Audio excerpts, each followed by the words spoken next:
Okay, so what if the journey to healing from really deep trauma wasn't actually a battle, but a court case?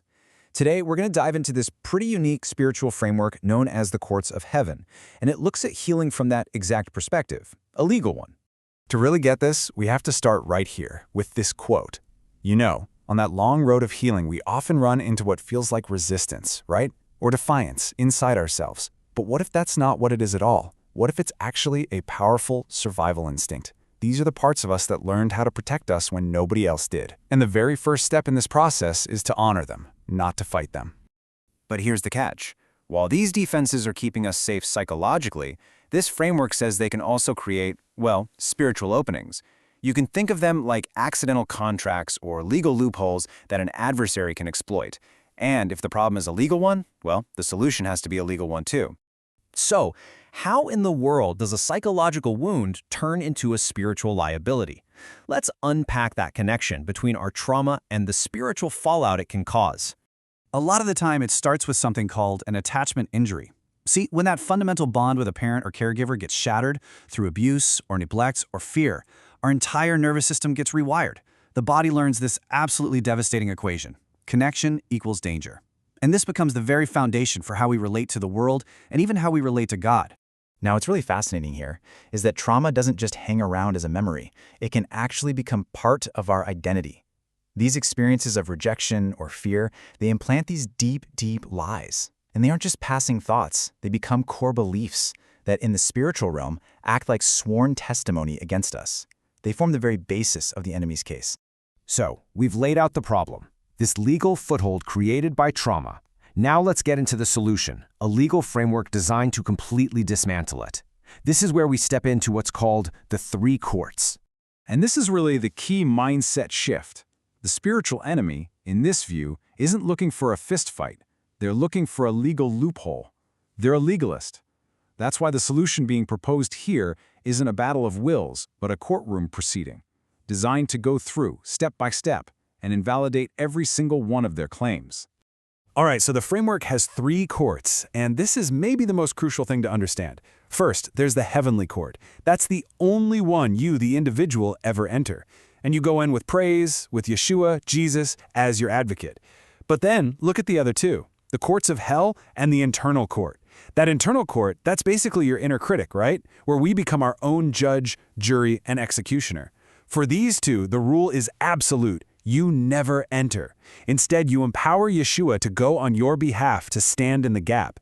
This is a critical safety measure, making sure you never have to face the accuser or your own self-condemnation all alone. So, what actually happens inside the one court you do enter? What does this look like? Well, it's not chaotic at all. It's a very specific, orderly procedure. Let's walk through the steps. First, the process starts with praise. This shifts the whole atmosphere from one of fear to one of honor. Then all the parties are summoned. Yep, even the accuser.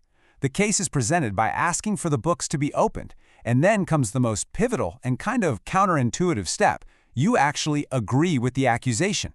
Now, why would you do that? Because you're not denying the fact of what happened, you're acknowledging the legal ground the accuser is standing on. But then, immediately, you plead the blood of Yeshua, which legally trumps that accusation and cleanses the record. And the final step is to ask for that righteous verdict. And what exactly is being dealt with here? Well, the scope is pretty massive. It covers everything from personal sins, ancestral sins, ungodly vows, rituals, curses, even a deep subconscious rejection of your own humanity. The goal is simple. Leave absolutely no legal ground for the enemy to stand on. Zero. And all of this leads to the incredible climax of the entire process. After all the accusations are heard, after all the repentance, it all boils down to this one singular moment. It takes just one righteous verdict from the judge. Just one. And that single verdict, secured through the work of Yeshua, doesn't just close the case in the heavenly court.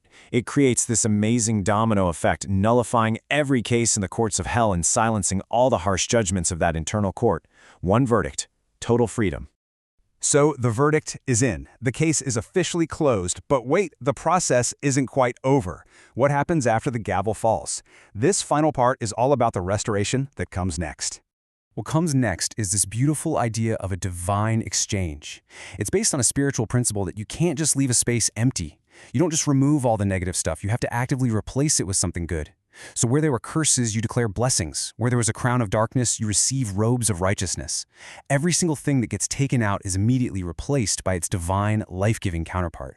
And once that righteous verdict is declared, it basically acts as a legal eviction notice. Any demonic entities that had a legal right to be there, well, their lease is up. They are served that notice and commanded to leave, sent directly to the foot of Yeshua to be dealt with.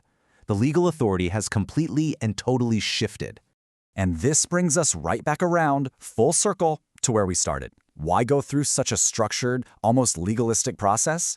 Because every single step, from honoring our protective parts to asking Yeshua to stand in for us, is designed to build a foundation of absolute spiritual safety.